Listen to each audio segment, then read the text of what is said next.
Well, good evening. Welcome to class number 5 of our CSE Class 104. I apologize for my voice. I was preaching in Pennsylvania this week and I overdid it or something. Can't talk very well. We'll try to get this out as well as possible, so listen carefully. We left off talking about the flood in the days of Noah in Genesis chapter 8, verse number 1. It has a very interesting verse. It tells us the waters assuaged. During the flood, all sorts of things were formed. The natural gas was formed. The coal formation would have come in during the flood and because of the flood.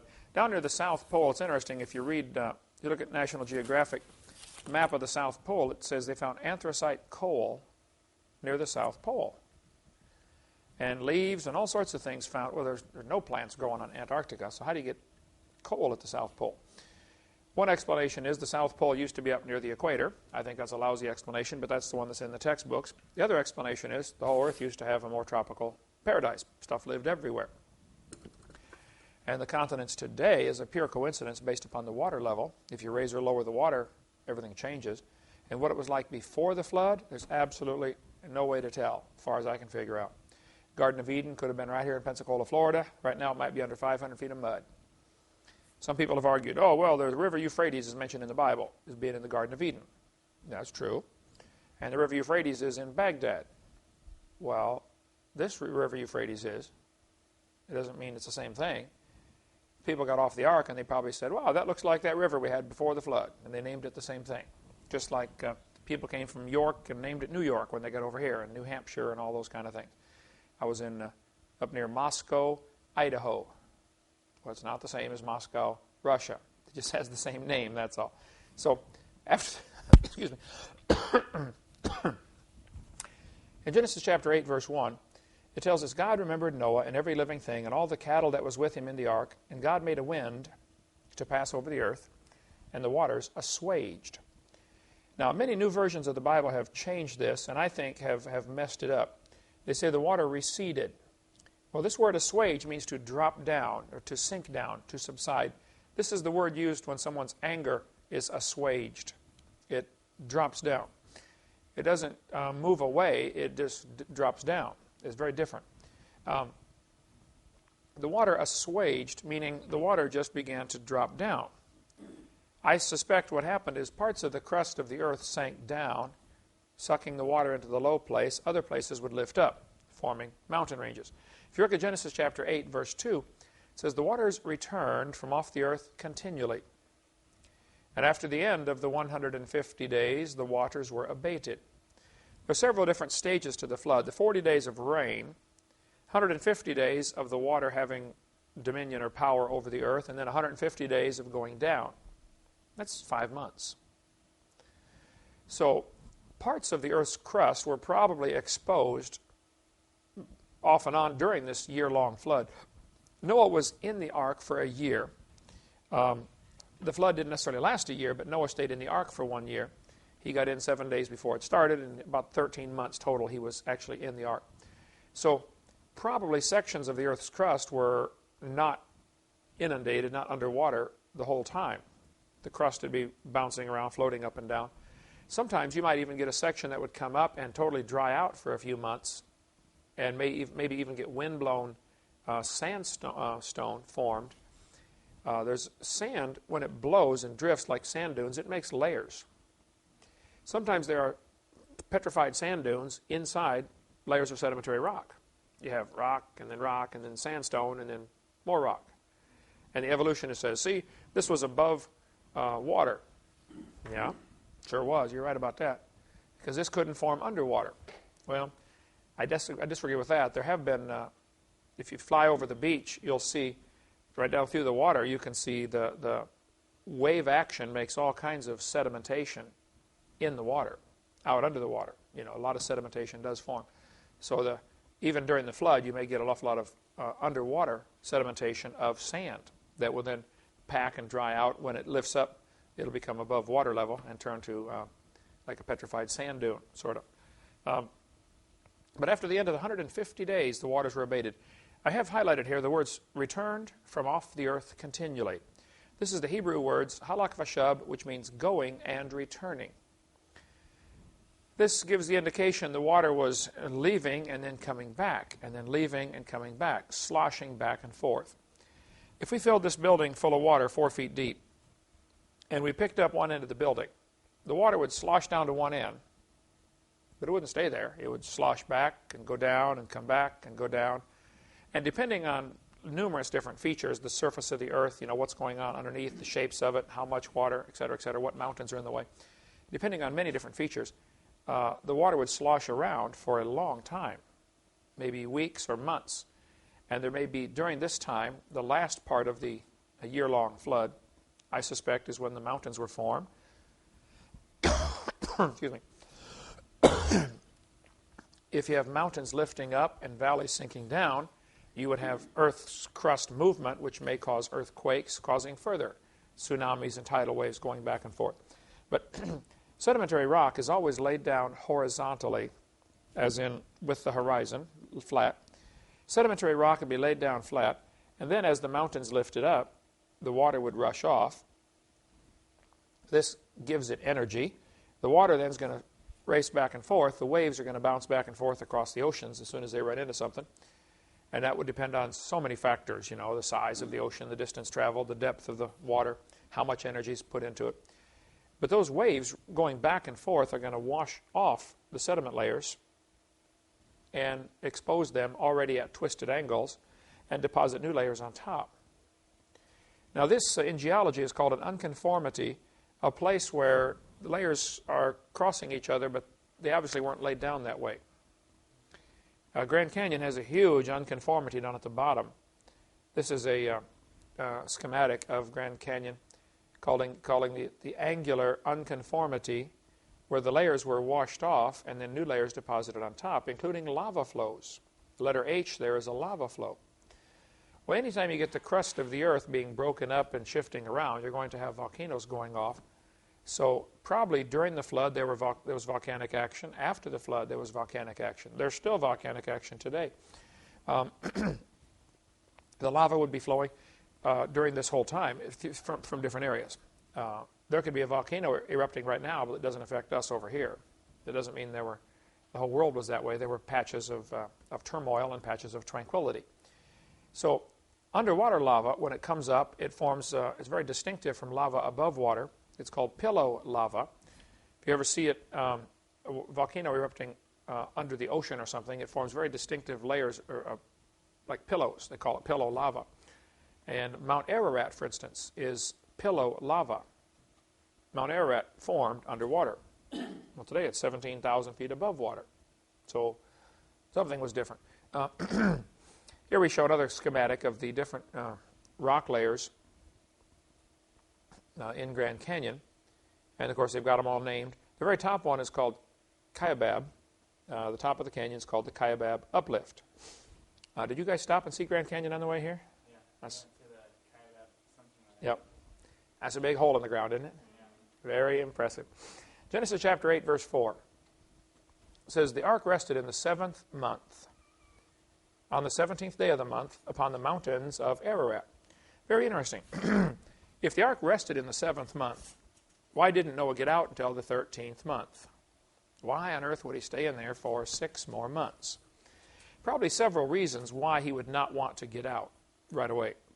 If the ark hit bottom in the 7th month, it doesn't mean the ark's probably stuck and can't move now, but the waves are still going back and forth across the ocean, and it's not safe to get out. There may still be further movement. Ron Wyatt thinks that Noah's ark hit bottom. They cut the anchor stones loose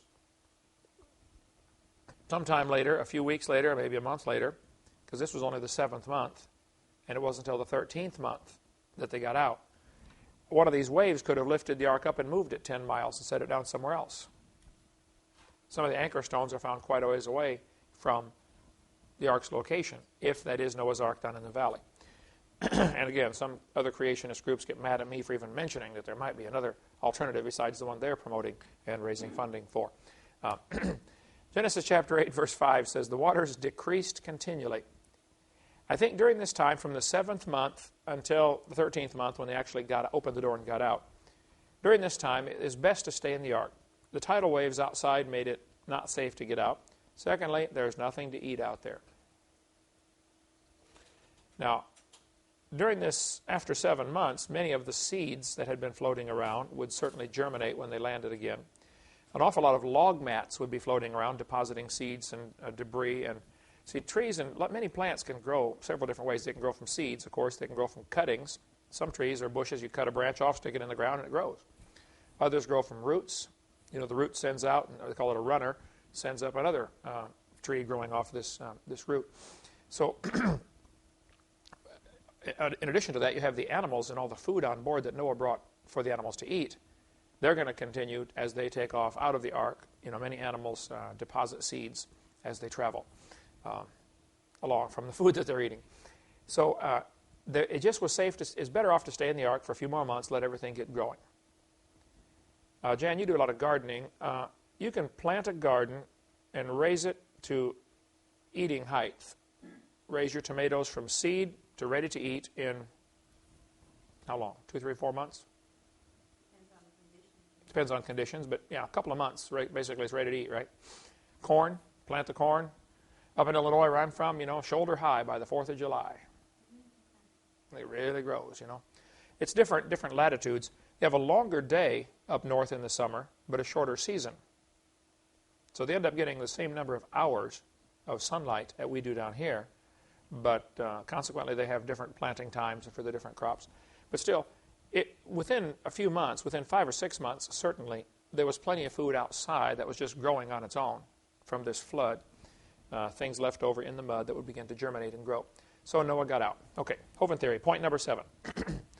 Over the next few hundred years, the ice caps generally retreated. Don't forget, the ice now is all the way down to Kansas City, Missouri. Today, the ice caps are way up north. Just parts of northern Canada, you know, have these remaining ice caps.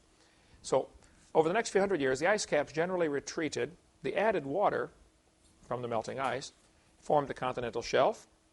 As the cold water absorbed carbon dioxide, lifespans shortened in the days of Peleg. Here's a map showing what the Earth would look like if you lowered the water a couple hundred feet. Vietnam is now connected to Australia. Everything's connected. You know, you look at the globe and say, wow, that's a lot of water there. Well, yeah, but some of it's not very deep. Who remembers what the shallow part of the ocean is called? Continental shelf. And you go out to the deep part, which is called the abyss. Then in between the two, it rises up, called the continental rise. So that red line shows where the beach would be if you lowered the water a few hundred feet. All of the area around Indonesia, Java, Borneo, all that area is really very shallow water. Same thing out here, between here and Mexico. You know, the Gulf of Mexico, you could walk to Cuba if you lowered the water a few hundred feet. So as the ice melted back, it's going to raise the water an additional few hundred feet, and the ocean's average 12,000 feet deep. So a few hundred feet out of 12,000 is minimal, a few percentage points. There's a great book that you can get called Noah to Abram, The Turbulent Years. In this book, this Dr. Van Vange deals with what did these people do after the flood. Apparently, they right away began building cities. Many of the cities later had to be abandoned as the water came up. Oops, we built too close to the beach. Let's clear out, go build somewhere else. Underwater cities are being found all over the world. It's pretty interesting. Under 150 feet of water. I'll show you some in a minute. But Eric Van Vange, in his book here, says that probably right after the flood, you would have some people who just plain didn't like city life, and they would like the adventurous life, so they would be out traveling along the edge of the retreating ice pack, hunting the animals that are living there.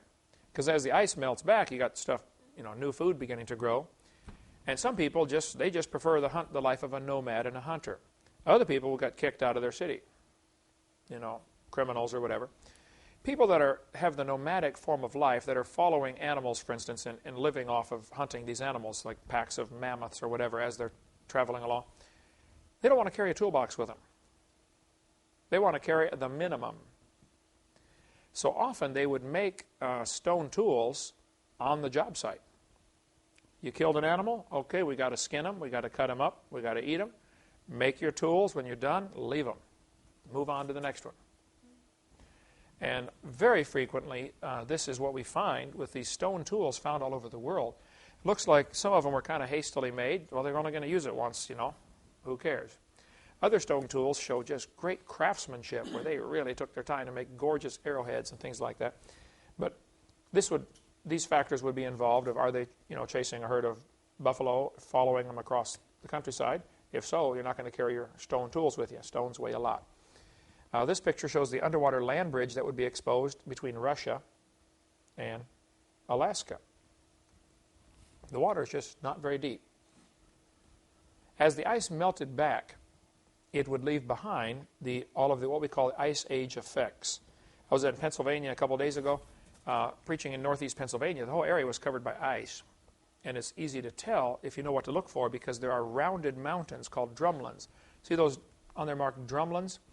When the Ice Age, when glaciers move across an area, they'll take a mountain and round it off. And when the ice melts back, it leaves a very distinctive feature called a drumlin. Also, kettle lakes are little depressions in the ground full of water that probably form because of what's called isostatic rebound. As the ice melts back, the pressure, the weight of the ice is gone, and so the ground actually lifts up, trapping water all over the place. Minnesota is loaded with lakes, the land of 10,000 lakes. Most of them are kettle lakes. Most of them not very deep, just trapped. Water has nowhere to go. Doesn't have an outlet. You can see on the picture the terminal moraine on the far right. This would be where the ice bulldozed a pile of rocks up and then left it, retreated back. Along the sides of glaciers, it forms what are called lateral moraines. Lateral meaning along the side. Anyway, the Earth has lots of ice age effects that are easy to tell from those who study this that there was an ice age. How many have heard of the Matterhorn in Switzerland, the famous mountain? You know, it had a glacier going down both sides of it because it carved part of the mountain away. So it's skinnier at the bottom and then tapers out and goes back up to the point. It used to be just a big mountain, but parts of the side got eaten away, forming the Matterhorn. It makes a U-shaped valley. It has one on several sides, making it very difficult to climb that mountain. Okay, Genesis 10:25. Interesting verse. It says, "Unto Eber were born two sons. The name of the one was Peleg. For in his days was the earth divided." Well, what happened in the days of Peleg? It says his brother's name was Joktan. Joktan means shorten. Peleg means divided. Very frequently in the Bible, the names have meanings. You know, the person's name indicates something that was happening at that time in history or some significant event. So Peleg means divided. Joktan means shortened. You notice on the chart here, Peleg was born 100 years after the flood. And Peleg only lived to be 239. His daddy lived to be 464. His grandpa lived to be 433. I mean, Peleg died as an old man before his great-great-great-great-grandpa. Noah outlived Peleg. Shem outlived him by a long time. What happened in the days of Peleg? Several different theories of what happened in the days of Peleg. The Bible doesn't tell us. It just simply says, in the days of Peleg, the earth was divided. Apparently, whatever happened in the days of Peleg was genetic because everybody after him inherited it. Whatever it was, they all got it. Because everybody's lifespan dropped off to 200 and 200 and 200 and then down into the 100s. When you get to Abram, he's 175. He's considered a real old man. Actually, when Joseph was introducing his father Jacob to Pharaoh, Pharaoh said to Jacob, "How old are you?" Jacob said, "I'm 130, but this is nothing. Few and evil are the days of the years of my life been, but they've not attained to the days of the years of the life of my fathers." Jacob could have known Shem, Arphaxad, Selah, and Eber. Now, something to consider. What did these fellas do for 400 years? A lot of speculation in this area. The Bible doesn't tell us, okay, so we can make up all the stories we want. It could be that they were just retaining and spreading this incredible knowledge that had been amassed. How do you know which plants are poisonous? How do you know which herbs to take for different illnesses? Do you realize how much knowledge there is in the world? How many things there are to learn? How do you know how to take which rock contains iron and which one contains copper, and how do you get it out and what do you do with it? And if you think just in the science of metallurgy, you can study for a lifetime and never learn it all. Then you get into woodworking. How many different kinds of wood are there? And what are they good for? Cabinet making. There are thousands of areas of life where you can study for a lifetime and never learn it all. So this knowledge would be retained by these guys, and he had a question. Like, I call Bill Sardi when I got a question about health. He's got all this, his brain is full of this, oh yeah, this vitamin does this and this vitamin does that. He knows, okay? Well, some people have that knowledge of mechanics. Hey, my car's doing this, what do I do? Oh, and you learn as you go through life who to talk to with different questions. Nobody can know it all. But if you live to be 400, I bet you could learn to know it all. Or certainly a lot of it. Plus Noah, excuse me, Noah lived to be 950. He lived, a long time after the flood. Okay. In the days of Peleg, something changed. All we have is a few verses in the Bible and a few dates, and we have to guess from there. One theory says the languages were divided.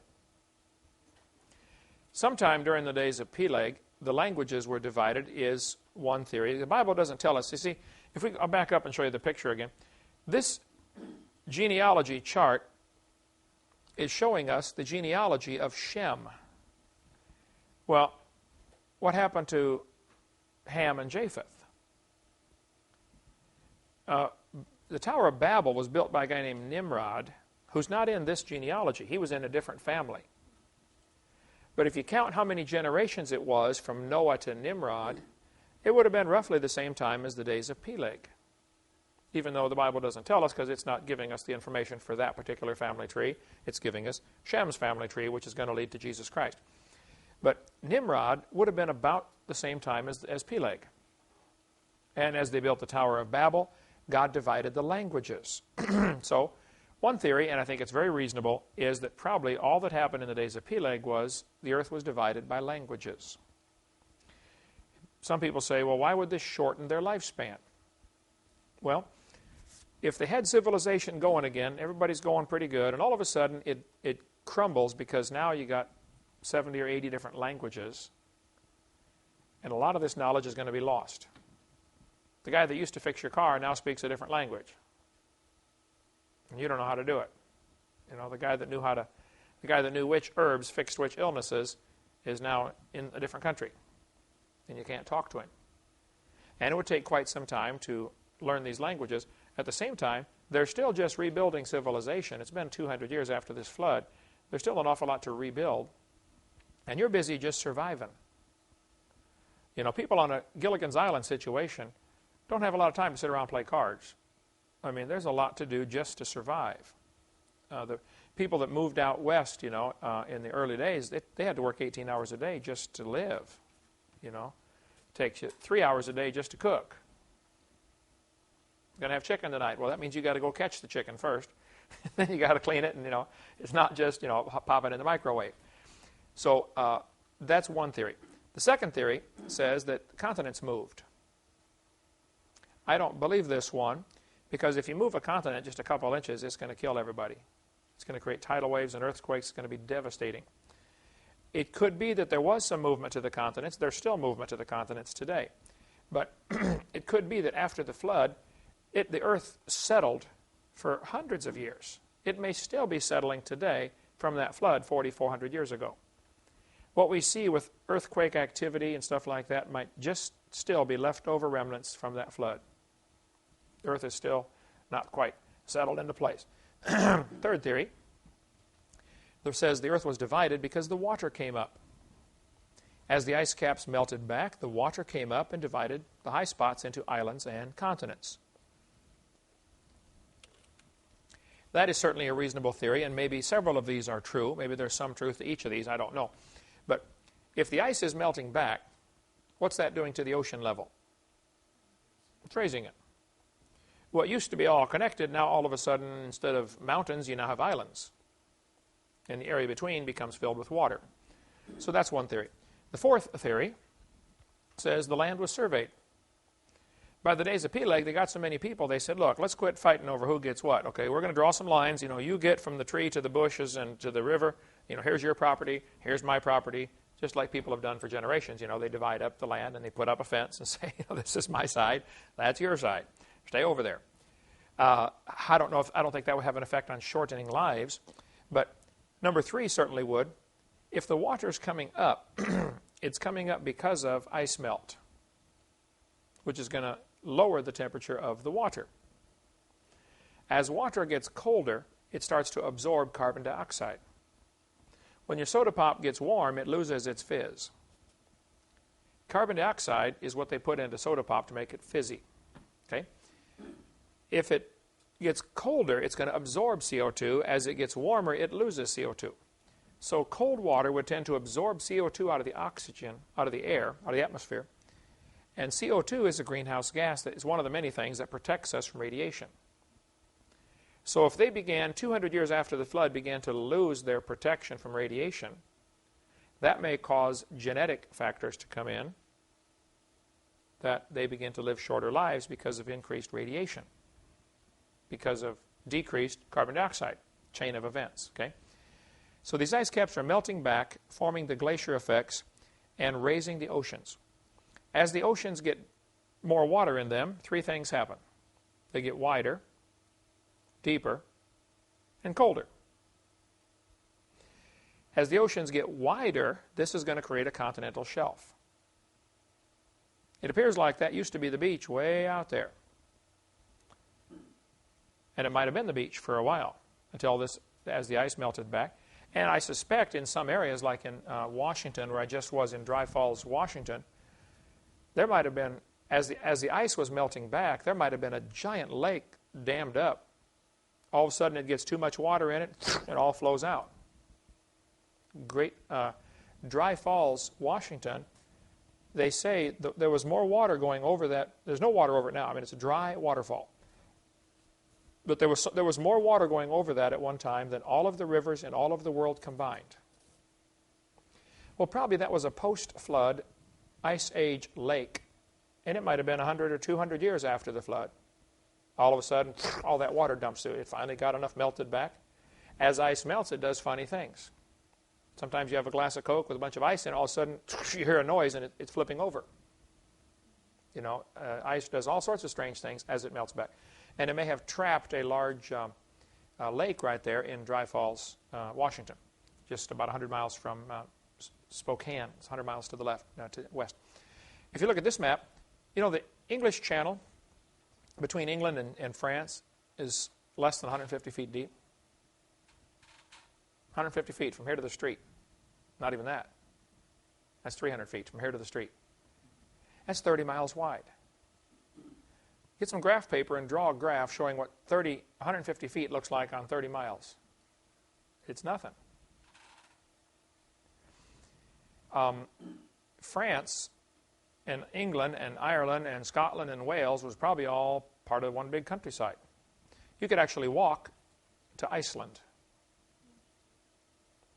There might have been some ice dams that broke loose and carved out little valleys later, but there's underwater erosion marks all over the place. Do you see between Norway and Scotland, like that little valley underwater? Right about dead center in the picture. I bet there was some erosion, some water running into the North Sea, and the whole canyon is now underwater. It's filled in. Underwater erosion marks are very common all over the world. As the Atlantic Ocean filled in, it would finally spill backwards into the Mediterranean.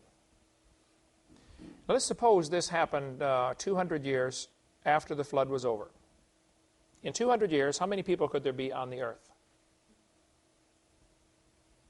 You have no reason to not have lots of kids. As a matter of fact, it's an advantage to have lots of kids. You got more hands to farm the land, take care of things. So let's just suppose they're living to be 400 years old. Suppose they're having 40 kids per family, or 50 kids. You do that for 200 years, you got a population of thousands of people already. They're building cities. Now, if you're building a city in what is now the Mediterranean Sea, a couple of hundred years later, all of a sudden, the Mediterranean Sea fills in. Water comes up. Oops, we built our city too close to the beach. Let's get out of here.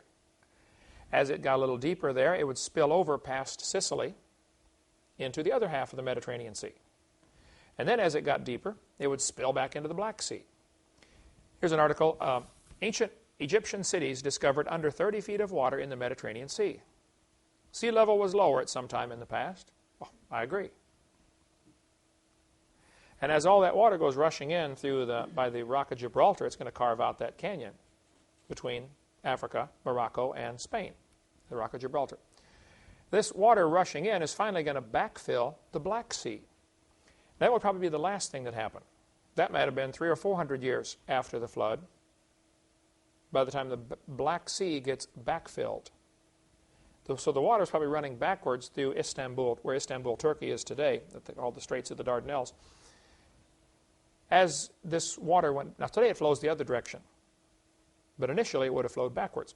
They found all sorts of cities under 150 feet of water in the Black Sea. You can see the old beach line, ancient shoreline on this picture.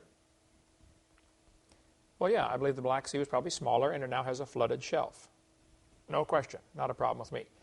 When this was discovered in 2000, the summer of 2000, the scuba divers discovered cities under 150 feet of water. Articles came out all over the paper. They said, oh, we have finally found evidence for Noah's flood. No, this is not evidence for Noah's flood. And they said, see, this city flooded and everybody drowned, and this is probably where the legend came from for Noah and the flood. Because it was a local little flood over there in the Black Sea. No, duh. Noah's flood was a worldwide flood. So I think the continental shelf and all continental slope and all that stuff and continental rise is best explained by the ice caps melting back. Okay. Today, we still see the earth showing effects of this devastating flood. Just about everything we see in the world can remind us of this flood. The hills, the valleys, the natural gas, the fossils, the coal, the oil. There are reminders everywhere to remind us of God's judgment. When you find a herd of dinosaur bones, you ought to conclude, there was a disaster. This place was wrecked. But instead, Satan has twisted this where people see Grand Canyon and they think of millions of years instead of seeing Grand Canyon and thinking of flood. Satan has blinded the minds of those.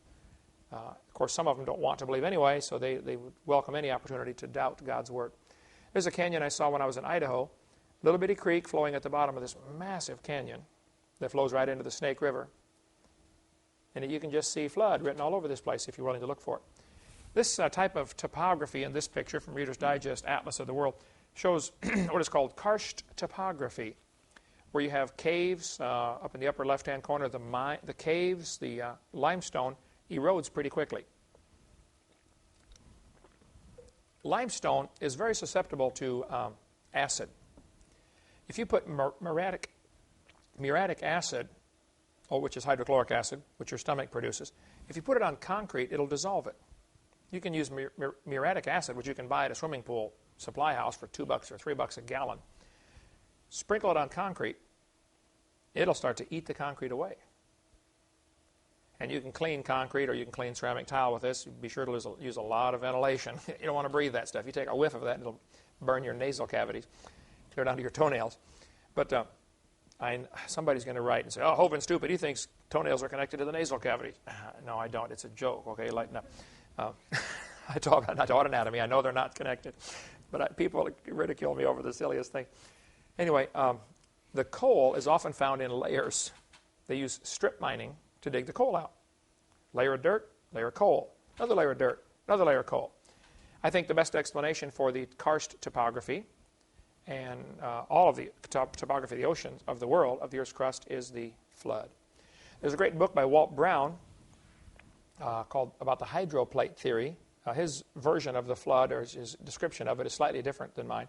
But He does not believe there was a canopy before. I think there had to be for several reasons, but he still has a great book, and I recommend it. I tell people I learned years ago to eat the meat and spit out the bones. I can learn things from some people and not believe everything they believe. I can learn things from a Mormon and Jehovah's Witness and a Buddhist.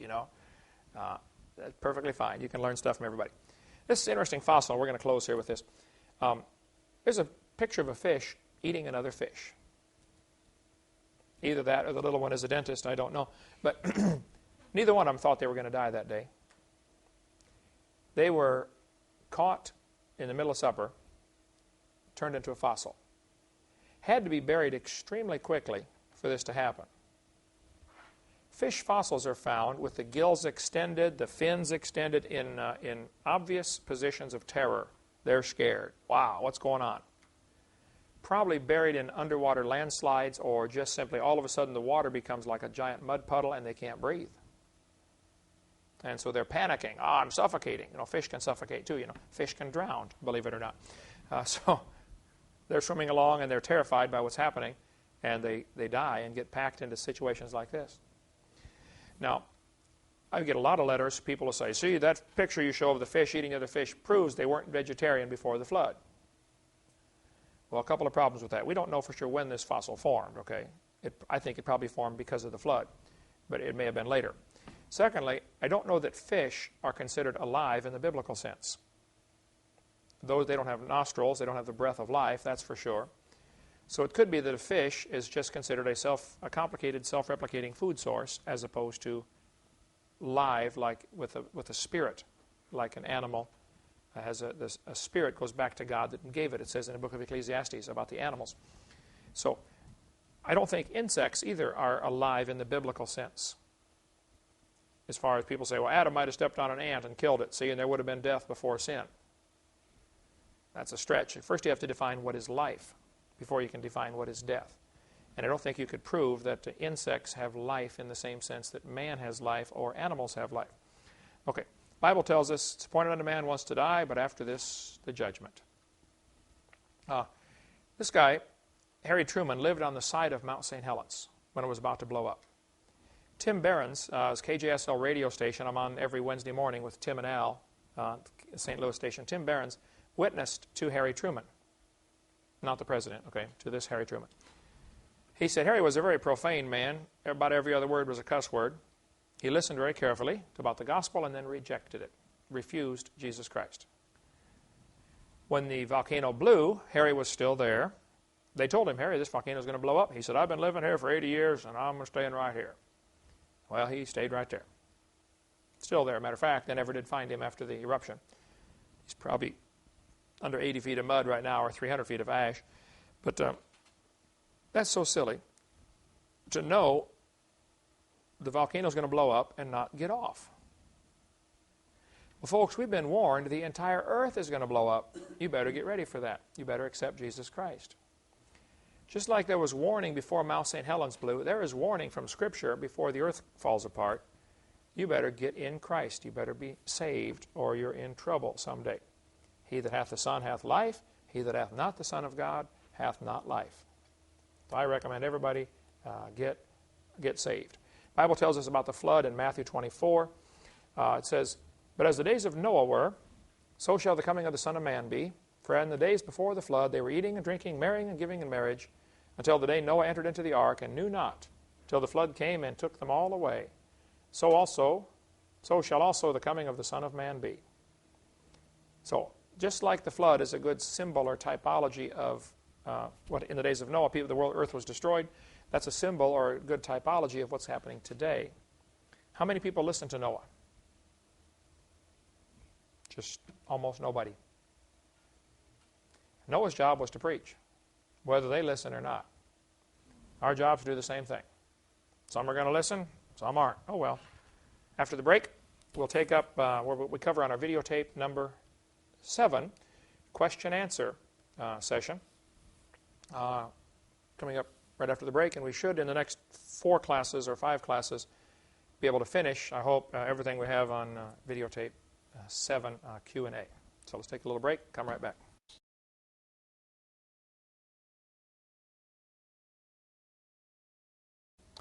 All right, welcome back. Now we're going to start into what is on our seminar part 7, question-answer session. This is where we throw everything else we don't have time to cover in our seminar. The pot pie, the leftovers, all goes into this, things I didn't have time or didn't have interest in covering in the seminar. So we're going to cover a wide variety of topics in no particular order. If you're trying to put order to this, good luck. If you do get a good order to it and can write an outline, send it to me. I'll use it, okay? Because we don't have one for part 7. Ecclesiastes chapter 7. Solomon said, I applied my heart to know and to search and to seek out wisdom and the reason of things. I think it's interesting that God made the brain so that it can store information. And also, He gave us a curiosity to want to know things. There's just a lot of things to learn in this world, and it's exciting to learn, okay? 1 Peter chapter 3 says, be ready always to give an answer.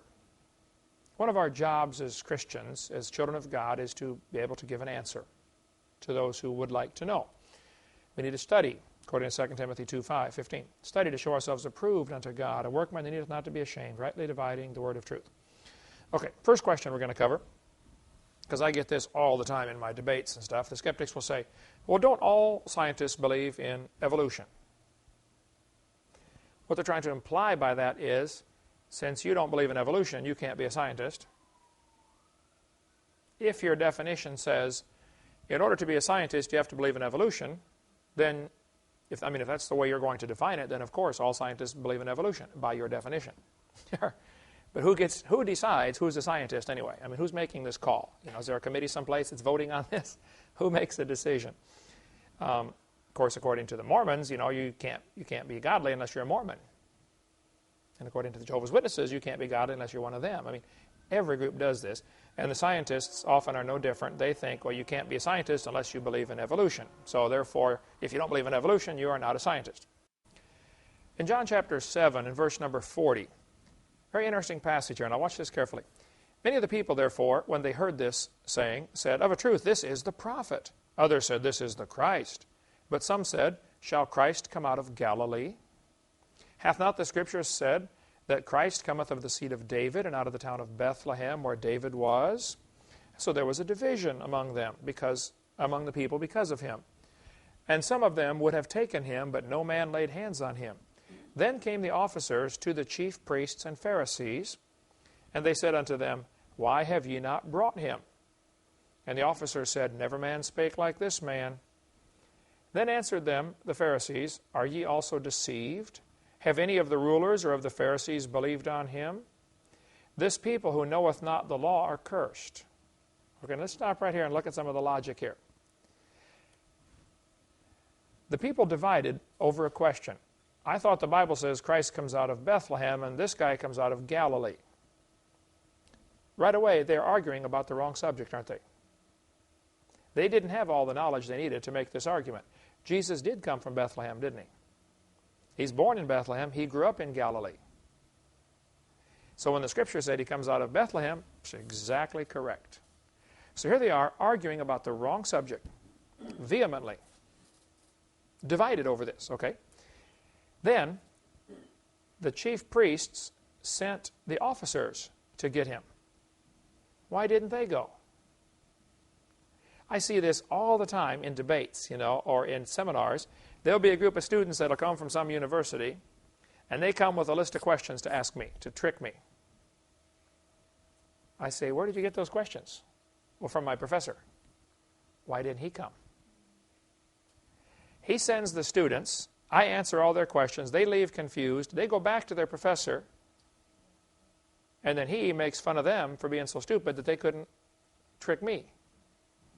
Watch what happened here. The guys came back, and the Pharisees said, why didn't you take him? And they said, nobody ever spoke like this guy. Then their logic, watch the logic here. It's exactly what happens today on the creation evolution topic. No different. They said, are ye also deceived? Have any of the rulers or of the Pharisees believed on him? What are they trying to imply by that? Since none of us guys who know the Bible believe in him, therefore he can't be right. This is what some of the scientists will say. Well, how many scientists believe in creation?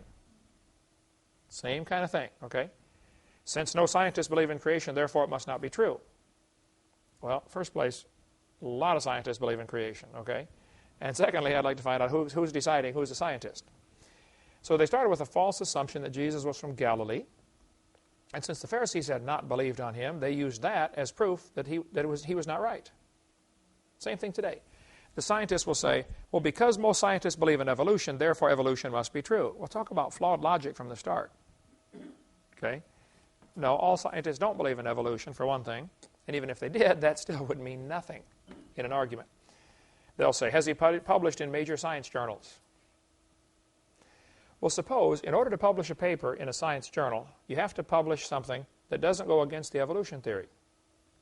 If your article smacks of creationism, it'll be rejected. Same thing happened in the Soviet Union 15 years ago. Suppose you got up in front of your class of kids in the Soviet Union and said, boys and girls, I don't believe in communism. Doesn't work. Capitalism is a much better system. What would happen? You wouldn't be teaching tomorrow, would you? You'd be lucky to be alive tomorrow, right? So then the teachers get up in front of their students and say, all the teachers believe in communism. Therefore, it must be right. No, therefore, it must be ruthless. Right? And if they say, all scientists believe in evolution, well, it's not true, but even if it was true, that still wouldn't prove it's right. That might just prove it's ruthless. In other words, if you don't believe in it, you'll get fired. And I'll show you some examples where they did get fired here in a second. The majority followed Aaron into rebellion in Exodus chapter 32. The majority voted not to go into the promised land. Remember that? 10-2. The majority was wrong, all right? The majority followed false gods many times throughout the Old Testament. They were wrong. The majority of religious leaders hated Jesus. They were wrong. The majority of the Roman Empire hated Christians. Majority opinion means nothing in an argument. And many thousands of scientists with degrees from major universities do believe in creation. But you don't have to have a degree from a university to be a scientist. Many people down through history didn't even finish high school and became great inventors and great scientists, you know. They just had a desire to learn, a desire to use what they had learned to improve things or invent new things. The guy who has the patent on the MRI machine is a creationist. Robert Gentry, who lost his job at Oak Ridge Laboratories in Knoxville, Tennessee, because they found out he was a creationist. He wrote the book that we sell called Creation's Tiny Mystery about the radiopolonium halos. He was one of the world's experts on granite, because he was assigned the task of deciding where do we put radioactive waste. You know, after a nuclear power plant gets done, you got this barrel of radioactive material. What do you do with it? You don't want it in your backyard, that's for sure. So they dig deep holes and they bury it in granite. Well, as they were taking samples of granite from all over the world, Robert Gentry's looking at these things under the microscope, and he finds out they have little rings in them, circles, called radiopolonium halos. And we'll get into that later, how it absolutely proves the earth was created cold, like the Bible says, and the earth is not billions of years old. And so his articles are being published in all the major magazines all over the world, Science Magazine, Nature Magazine. Everybody publishes this amazing stuff by Robert Gentry about this new find of radiopolonium halos. Until somebody figured out, this proves the Big Bang Theory is not true. Well, they shut him off like a spigot, man. He couldn't get anything published anywhere because it didn't go along with the evolution theory. So he lost his job and grant money. Roger DeHart was told he could not inform students of errors in the textbooks by passing out articles from current science journals. All he did in his science class, he never talked about creation. He would just say, kids, in this book right here on page 95 is an article about, such and such. But this has been proven wrong. Here's a current science journal showing where it's been proven wrong. Pass it out. Can you imagine that? He was called in to say, you cannot inform the kids of more recent research that goes against the textbook. What on earth is somebody thinking? But he was told, you can't do that because it went against the evolution theory. Kevin Haley was a biology teacher at Oregon Community College. He lost his job for simply exposing errors in the textbooks. He is a creationist, but he never told them he was. He just showed them, hey, here's an error in our textbook. This is wrong. Okay? At Baylor University in Waco, Texas, William Dembski, in April of 2000, was fired because he advocated intelligent design instead of evolution. He just said, this is things we study are so complex, they must have been designed. Oh, that's all it takes. He's out of there. Baylor, Southern Baptist School, fired.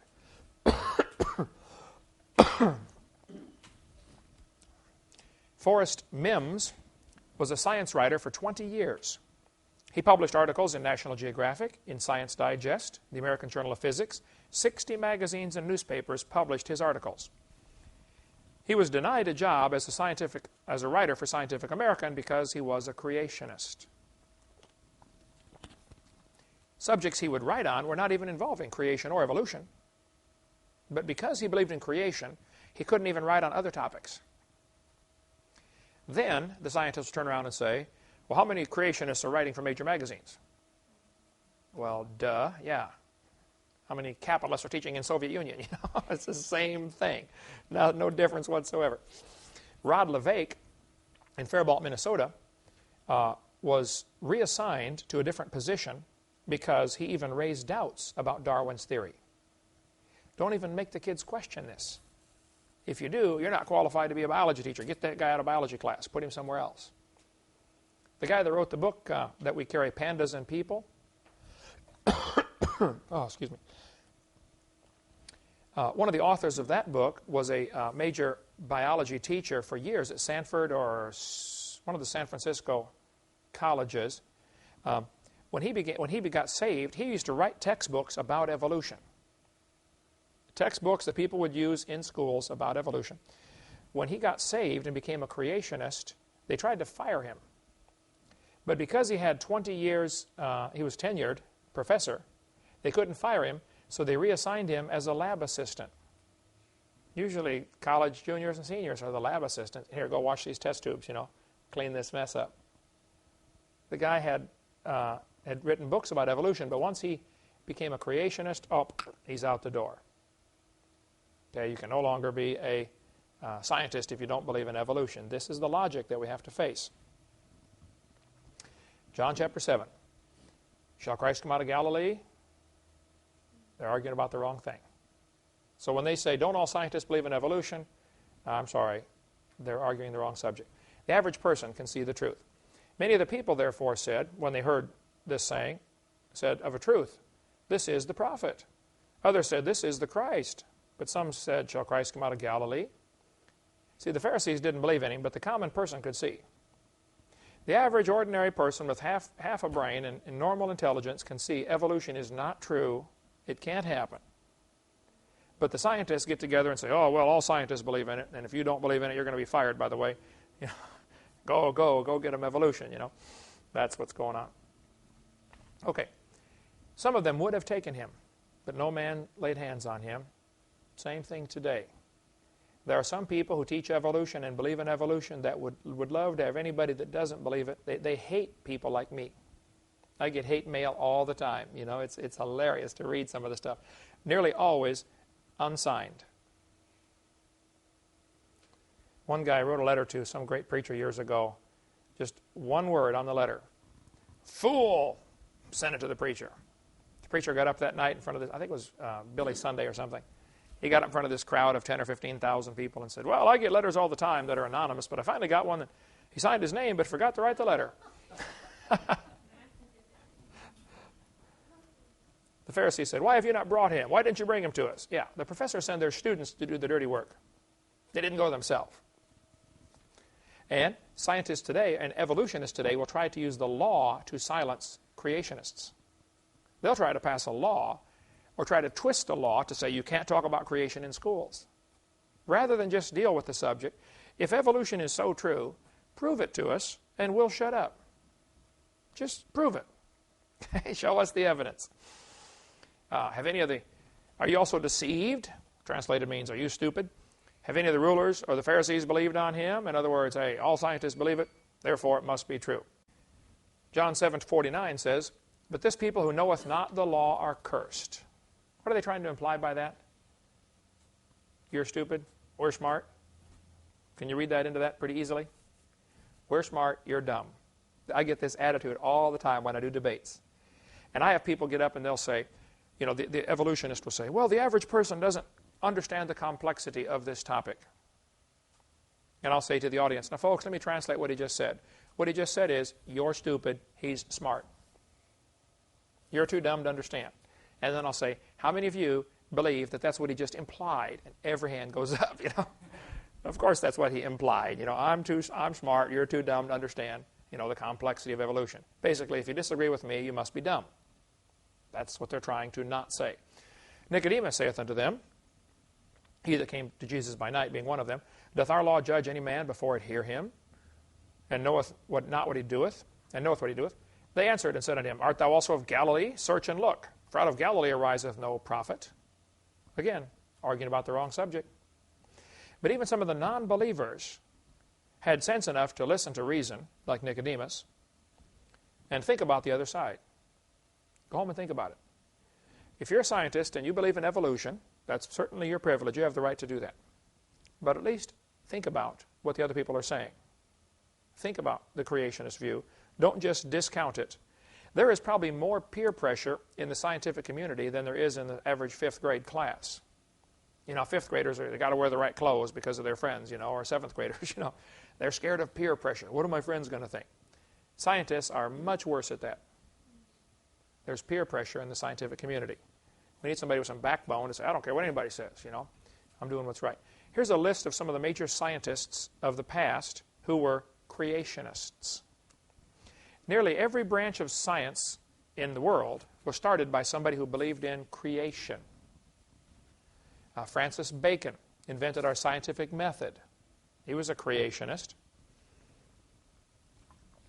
Johann Kepler, the great astronomer, was a creationist. I won't read them all to you, but there are thousands and thousands of people who are creationists.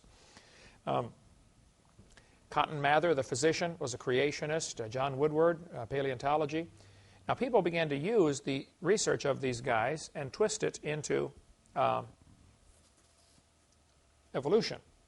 And some of these guys were old Earth compromisers. They believed there was a creator, but thought maybe the Earth was millions of years old. Especially those in the early 1800s, when it really became a lot of peer pressure to teach the Earth was old and try to fit it into the Bible with the gap theory and the day-age theory. That started way before Darwin, early 1800s. Carolus Linnaeus, who invented our classification system that we still use today, kingdom, phylum, class, order, family, genus, species. He was a creationist. All through history, you can see these people were creationists.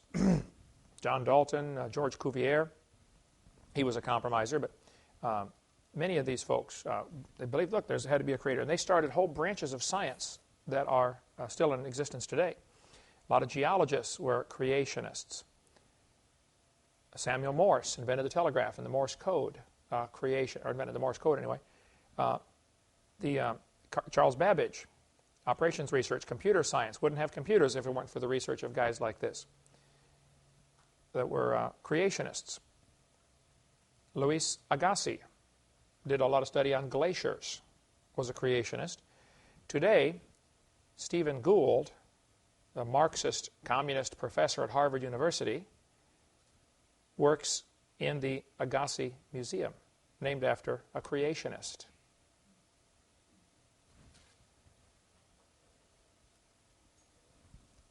See boy, I could stop and talk about many of these guys, James Joule, thermodynamics. The joule is named after him, a unit of energy, named after James Joule. Louis Pasteur, pasteurized milk. Any milk carton ought to remind you of creation. If you see pasteurized down there from Louis Pasteur's name.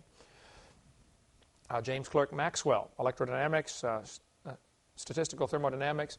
All through history, these folks were creationists. I'll just page down real slowly and let you look at some of the names. Andros Fleming. Wilder Smith had 3 doctoral degrees in sciences, was a creation science pioneer, and spoke prolifically on creation, just died here recently.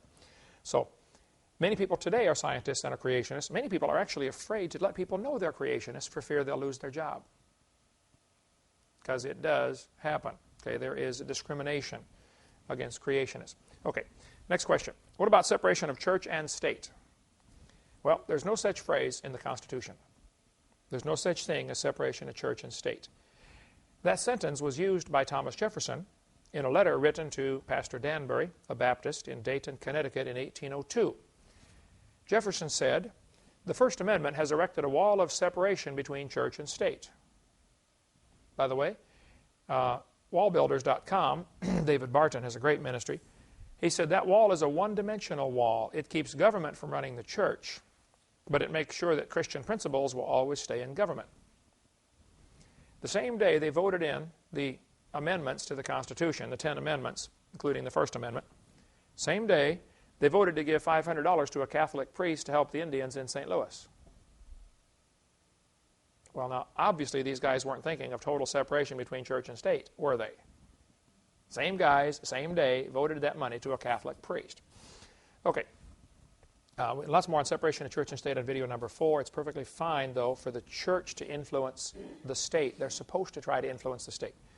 What's happened in the last 100 years particularly, many churches have given up being churches and become corporations. Once a church becomes a 501c3 corporation in order to give a tax write-off, that's their excuse, and it goes back to the love of money, root of all evil. They are now not really a church anymore. They're an agent of the state.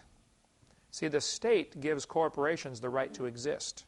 God gives His church the right to exist. And one of the dumbest things any church could do would be to become a 501c3 corporation. We cover lots more of that on video number 5 of our series about churches incorporating. Major mistake. And it's easy to get out of, to undo that. You can contact Pastor Mooneyhan if you want more information on how to get unincorporated. His number is 352-498-0384. I call him about once a week, with different questions on things. He's coming here tomorrow, as a matter of fact. Okay, next week we'll take up more questions and answers from our frequently asked question section, what's on our videotape number 7, and try to finish in the next 4 or 5 weeks, whatever we've got left in this class, and get everything done on our Q&A. Thanks for joining us. See you next week.